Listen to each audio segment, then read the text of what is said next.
شداد کون تھا؟ شداد کا انجام کیا ہوا؟ شداد کی جنت کہاں پر واقع ہے؟ کیا کسی نے شداد کی جنت کو دیکھا؟ شداد کا تعلق کس قوم سے تھا؟ شداد اور شدید جو کہ اس کا بھائی تھا، دونوں کا تعلق قوم عاد سے تھا، اور وہ ارم نام کی ایک بستی کے رہنے والے تھے، اور وہ بستی بڑے بڑے ستونوں والی تھی، جسے ارم ذات العماد کہا جاتا ہے۔ عماد جمع ہے عمد کی، اور عمد عاد سے نکلا ہے۔ یاد رکھا جائے کہ تاریخ میں عاد کے نام سے دو قومیں گزری ہیں، ایک کو عاد قدیمہ بھی کہا جاتا ہے، یعنی عاد ارم بھی کہا جاتا ہے۔ یہ قوم عاد ارم بن سام بن نوح علیہ السلام کی اولاد میں سے تھے۔ ان کو بھی ان کے دادا کی طرف منسوب کر کے عاد ارم کہا جاتا ہے۔ اپنے شہر کا نام بھی انہوں نے اپنے دادا کے نام سے رکھا تھا، اور ان کا وطن عدن سے متصل تھا۔ ان کی طرف اللہ تعالیٰ نے حضرت ہود علیہ السلام کو مبعوث کیا تھا، لیکن قوم عاد کی بدعمالیوں کے سبب سخت عذاب ان پر بھیجا گیا، اور ان کی قوم کی بربادی کے بعد حضرت ہود علیہ السلام اپنے اصل کی طرف لوٹ آئے، یعنی خالق حقیقی سے جا ملے۔ ان کی رہائش احقاف کے علاقے میں تھی، اور کہا جاتا ہے کہ یہیں پر ان کی وفات ہوئی۔ تاریخ میں یہ بات درج ہے کہ احقاف میں بسنے والی یہ قوم، یعنی کہ قوم عاد ارم کو اللہ تعالیٰ نے غیر معمولی صلاحیتوں سے نوازا تھا۔ انہیں قد و قامت بلند ترین عطا کیے تھے، انہیں انتہائی درجے کی قوت عطا کی تھی۔ ان میں موجود ہر شخص کا قد تقریباً 12 گز ہوتا تھا، اور طاقت کا یہ حال تھا کہ بڑے سے بڑا بھاری پتھر جس کو اٹھانے کے لیے کئی افراد مل کر بھی اس پتھر کو ہلا نہ سکے، اس قوم کا واحد شخص بھی اس کو اٹھا کر زور سے دور پھینک سکتا تھا۔ اور اپنی طاقت و قوت کی وجہ سے یہ لوگ تمام یمن پر قابض ہو چکے تھے۔ 2 بادشاہ اس قوم میں جو کہ بڑے ہی جاہ و جلال والے تھے، اور تاریخ میں ان کے نام نظر آتے ہیں، جن کا واضح طور پر ذکر ہمیں تاریخ کی کتابوں میں بھی ملتا ہے۔ ایک بادشاہ جو کہ بڑا شدید اور دوسرا چھوٹا یعنی کہ شداد، دونوں بھائی یکے بعد دیگرے تخت نشین ہوئے تھے۔ یہ دونوں بھائی وسیع پیمانے پر جنگ کر کے دنیا پر قابض ہو چکے تھے، اور بے شمار خزانے سونے جواہرات انہوں نے اپنے قبضے میں کر لیے تھے۔ کہا جاتا ہے کہ شدید کے بعد شداد تخت نشین ہوا تو اس نے اپنے بلبوتے پر تمام دنیا کو زیر کرنے کی ٹھانی، اور بے شمار دوسرے حکمران، دوسرے بادشاہ اس کے اس دور میں اطاعت گزار تھے، اور کسی دوسرے بادشاہ میں اتنی ہمت نہیں تھی کہ جو اس کے مقابل آتا۔ اس تمام صورتحال سے وہ اس قدر غرور و تکبر میں مبتلا ہو گیا کہ اس نے خدائی کا دعویٰ کر دیا۔ اس دور کے علماء اور صالحین نے اسے یہ کرنے سے منع کیا اور اللہ کے عذاب سے ڈرایا، لیکن وہ اپنی ہٹ درمی پر قائم رہا اور کہا کرتا کہ جو دولت اور غلبہ اسے حاصل ہے وہ اللہ کی عبادت کرنے سے کیسے حاصل ہوگا، اور اللہ کی عبادت کرنے سے اسے کیا ملے گا۔ شداد نے اس وقت کے علماء اور صالحین کو کہا کہ اگر کسی کی اطاعت کی جاتی ہے یا فرما برداری کی جاتی ہے تو 2 سبب کے لیے کی جاتی ہے۔ ایک تو یہ کہ کسی کی فرما برداری کر کے دولت اور خزانے حاصل کیے جائیں، اور دوسرا یہ کہ اگر کسی کی اطاعت کی جائے تو عزت و منصب کے لیے حاصل کی جائے، اور مجھے تو یہ دونوں چیزیں دستیاب ہیں، لہٰذا میں کس لیے تمہارے خدا کی اطاعت کروں۔ سمجھانے والوں نے شداد کو بہت سمجھایا، اور آخر کار حضرت ہود علیہ السلام نے بھی اسے خدا کے عذاب سے ڈرایا، لیکن وہ نہ مانا، اور آخر حضرت ہود علیہ السلام نے اسے یہ سمجھایا کہ دولت شہرت جو دنیاوی ہے وہ سب فانی ہے، لیکن اللہ کی اطاعت اور فرما برداری میں اخروی نجات ہے جو ہمیشہ رہتی ہے اور انسان کو نفع دیتی ہے، لیکن وہ نہ مانا۔ آخر کار اس وقت کے علماء اور صالحین نے اسے جنت کی لالچ دے کر سمجھایا کہ جو اللہ کی اطاعت کرے گا اسے مرنے کے بعد اللہ جنت الفردوس کے اعلیٰ مقام پر فائز کرے گا۔ تو شداد نے پوچھا کہ وہ جنت جس کی تم بات کرتے ہو وہ کیسی ہے؟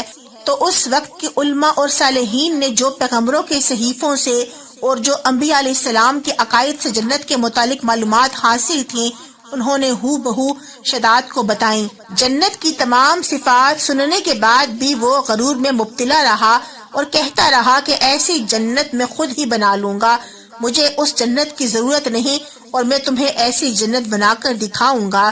اس سلسلے میں اس نے اپنے وزیروں میں سے 100 وزیروں کو منتخب کیا اور ہر ایک وزیر کو اس نے 100 معماروں پر مختص کر دیا تاکہ ان کا کام دیکھ سکے اور انہیں اپنا نقطہ نظر سمجھایا، اپنی سوچ، اپنا تصوراتی جنتی ڈیزائن سمجھایا۔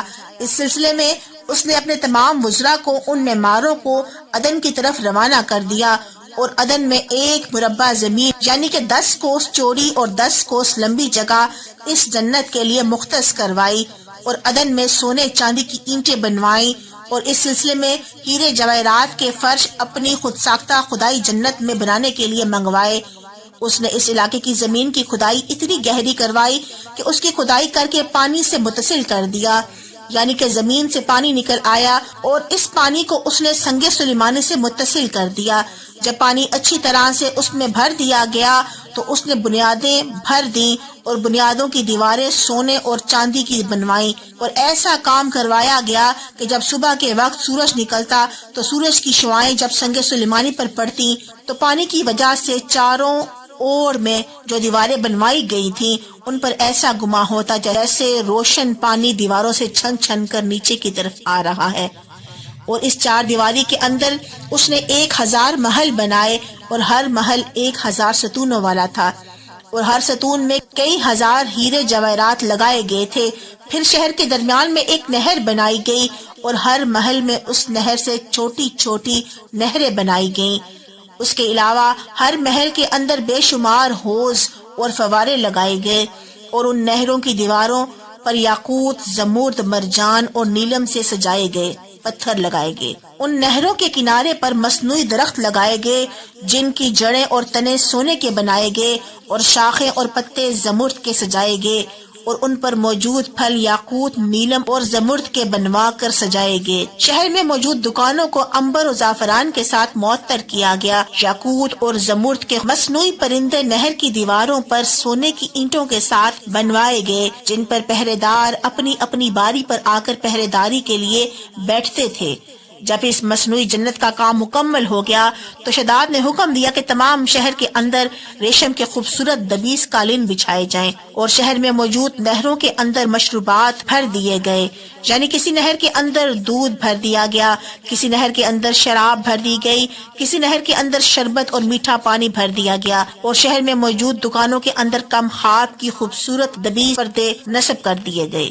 ہر پیشے اور ہنر والے کو حکم دیا گیا کہ ہر بندہ اپنے کام میں مصروف ہو جائے اور اس شہر میں موجود باسیوں کے لیے ہر وقت ہر نوع ہر قسم کے پھل اور میوے تیار کر کے پہنچائے جائیں۔ آخرکار 12 سال کی محنت کے بعد خدائی جنت تیار کر دی گئی۔ خود شداد نے اپنے تمام عمرہ اور وزراء کو حکم دیا کہ تمام کے تمام اسی شداد کی جنت میں آ کر بس جائیں۔ پھر شداد اپنے لاؤ لشکر کے ساتھ بڑے ہی تکبر اور غرور کے ساتھ اس جنت کی طرف روانہ ہوا۔ بعض علماء اور صالحین کو بھی اس نے ساتھ لے لیا اور راستے پر ان سے ٹھٹا اور مذاق کرتا رہا اور یہ کہتا رہا، جنت میں نے بنائی ہے، اس خوبصورت جنت کے لیے تم مجھے کہتے ہو کہ تمہارے خدا کے آگے جھک جاؤں؟ آج میری جنت بھی دیکھ لو، تم اپنی جنت کو بھول جاؤ گے۔ اور جیسے ہی شداد اپنی خدائی جنت کے قریب پہنچا تو تمام شہر والے اس کے استقبال کے لیے باہر آ گئے اور اس پر مال و زر نچھاور کرنے لگے۔ اس ناز و ادا سے چلتے ہوئے جب شداد شہر کے دروازے پر پہنچا تو ابھی اس نے گھوڑے کی رکاب سے پاؤں نکال کر دروازے کی چوکھٹ پر رکھا ہی تھا کہ اس نے وہاں پر پہلے سے ہی ایک اجنبی شخص کو کھڑے ہوئے پایا۔ شداد نے پوچھا کہ تم کون ہو؟ اجنبی نے جواب دیا کہ میں ملک الموت ہوں۔ شداد نے کہا کہ کس لیے یہاں پر آئے ہو؟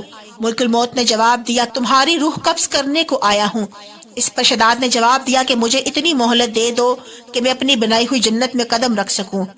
اس پر حضرت اسرائیل علیہ السلام نے فرمایا کہ مجھے اس کی اجازت نہیں۔ تو اس پر شداد نے جواب دیا کہ چلو اتنی ہی فرصت دے دو کہ میں گھوڑے کی رکاب سے پاؤں نیچے اتار لوں۔ اس پر حضرت اسرائیل علیہ السلام نے فرمایا کہ مجھے اس کی بھی اجازت نہیں۔ روایات میں آتا ہے کہ ابھی شداد نے پاؤں زمین پر بھی نہ اتارا تھا کہ ملک الموت نے اس کی روح قبض کر لی اور وہ اپنی خود ساختہ بنائی ہوئی جنت بھی دیکھ نہ سکا۔ اس کے بعد روایات میں آتا ہے کہ حضرت جبرائیل علیہ السلام نے ایسی زوردار چیخ ماری کہ اس کی چنگھاڑ سے وہ عظیم الشان شہر عالی شان زمین کی گہرائیوں میں سما گیا اور اس کا نام و نشان بھی باقی نہ رہا۔ قرآن مجید میں اس کا ذکر اس طرح سے ہوا، ترجمہ: اور وہ جو ارم تھے بڑے بڑے ستونوں والے، اس شہر کی مانند کوئی شہر شاندار نہ تھا۔ روایات میں آتا ہے کہ بادشاہ اور اس کے لشکر ہلاک ہونے کے بعد وہ شہر منو مٹی دب گیا، لیکن کہا جاتا ہے کہ اکثر و بیشتر عدن کے علاقے میں رات کے وقت کبھی کبھار کچھ روشنی محسوس ہوتی ہے، اور یہ روشنی اس شہر کی دیواروں کی ہے جو کہ سونے، چاندی، ہیرے اور جواہرات سے مزین تھی۔